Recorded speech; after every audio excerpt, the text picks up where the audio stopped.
Bonjour tout le monde et bienvenue sur netprof.fr. Après avoir vu les relations d'ordre sur R, on va voir maintenant la valeur absolue. Et ce sont des rappels qui sont très élémentaires. Avant d'aborder le cours d'analyse, en commençant par le chapitre 1 qui est les suites numériques. Bon, la valeur absolue c'est quoi? Bon, définition. La valeur absolue d'un réel, un certain réel x, est le nombre positif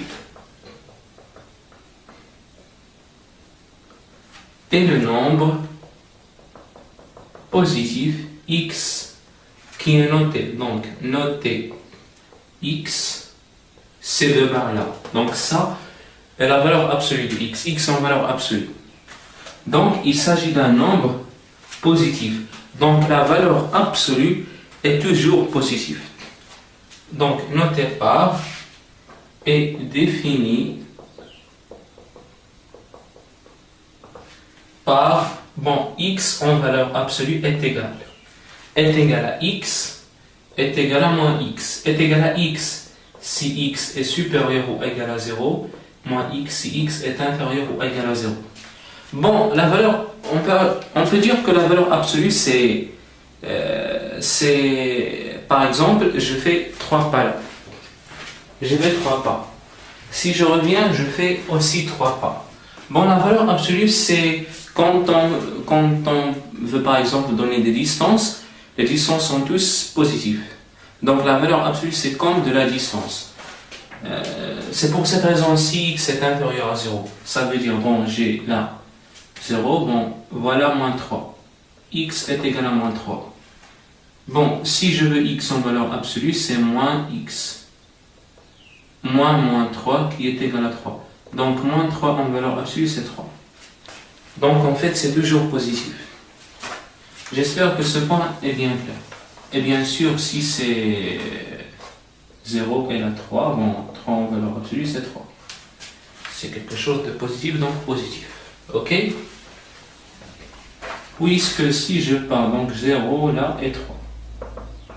Imaginez qu'une personne veut partir de là vers là. Eh bien, il va faire 3 pas. Et s'il part de là vers là, il va faire aussi 3 pas. Bon, la valeur absolue. Ok? Bon, ça pour la définition. Bon, notez que la valeur absolue est toujours positive. Elle est toujours positive, la valeur absolue. Donc, si par exemple, on vous dit de résoudre une équation du genre x moins 2 en valeur absolue est égal à moins 3, eh bien vous allez dire que c'est impossible car la valeur absolue est toujours positive. Voilà, donc c'est ça l'intérêt de ce que j'ai dit. Maintenant, on va voir quelques propriétés. Donc la première partie des propriétés. Dans la deuxième, on va voir d'autres propriétés. Donc, propriété.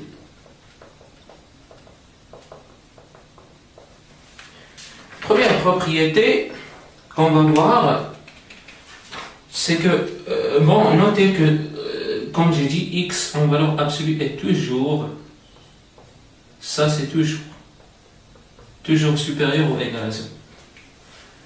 Donc, propriété x, la valeur absolue de x est égale à 0, ça c'est équivalent à x est égal à 0. Donc, 0 en valeur absolue, c'est 0. Première propriété. Deuxième, x en valeur absolue est égal à moins x en valeur absolue. Exemple, 2 est égal à 2, moins 2 en valeur absolue, c'est 2. Moins 2 en valeur absolue, c'est 2. Donc 2 en valeur absolue est égal à moins 2.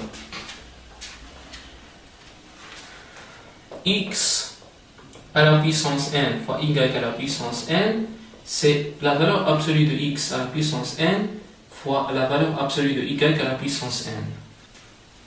Bon, donnons un exemple. 2 au carré, 3 au carré, ça en valeur absolue est égal 36 en valeur absolue qui est 36.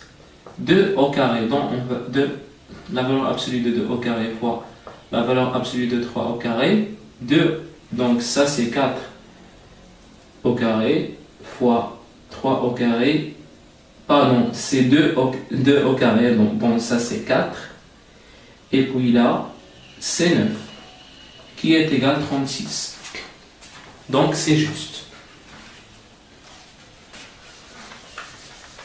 Bon, un tout petit exemple. Donc, aussi x, y est égal à x en valeur absolue, y en valeur absolue. Donc, de ça, je déduis ça.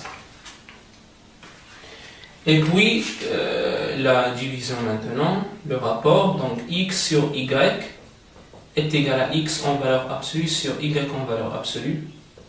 Bien sûr, si x est différent de 0. Si y en valeur absolue est différent de 0. Ok? Donc j'espère que ça c'est bien clair. Donc ça, ce sont les premières propriétés qu'on va voir. Dans la deuxième partie, on va voir d'autres propriétés. Merci pour votre attention et à la deuxième partie.